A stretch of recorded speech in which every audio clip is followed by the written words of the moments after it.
अस्सलाम वालेकुम नाजरीन, JN न्यूज़ HD के साथ मैं हूं नाइला भट्टी। नजर डालते हैं आज की अहम खबरों पर। मेलसी ब्यूरो चीफ हाजी मोहम्मद वारिस सईदी की रिपोर्ट के मुताबिक मेलसी वज़ीर-ए-आज़म पाकिस्तान के जरिए इमरजेंसी प्रोग्राम के तहत गंदम की पैदावार में इजाफा का कौमी मनसूबा के हवाले से मेलसी के काश्तकारों के लिए महकमा ज़राअत के ज़रिए तमाम आगाही सेशन का इनेकाद।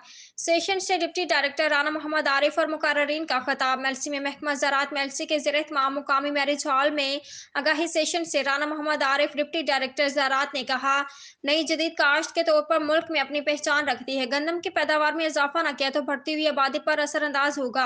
MNA की नुमाइंदगी करते मेहर अब्दुल गफ्फार ने कहा कि ज़राअत एक इबादत है। राशिद मुनीर ने फातिमा प्रोडक्ट और सेंटर की तफसील से आगाह किया।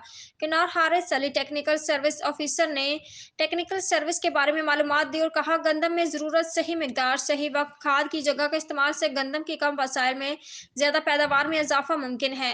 कैसर सुल्तान मोहम्मद नदीम मोहम्मद इमरान ने भी खिताब किया। मेज़बान ज़राअत ऑफिसर हेडक्वार्टर मेलसी मेहर मोहम्मद आसिफ ने तमाम आने वाले मेहमानों का शुक्रिया अदा किया और कहा कि आज के सेशन से मेलसी के काश्तकार मालूमात हासिल करके अपनी पैदावार में इजाफा कर सकते हैं।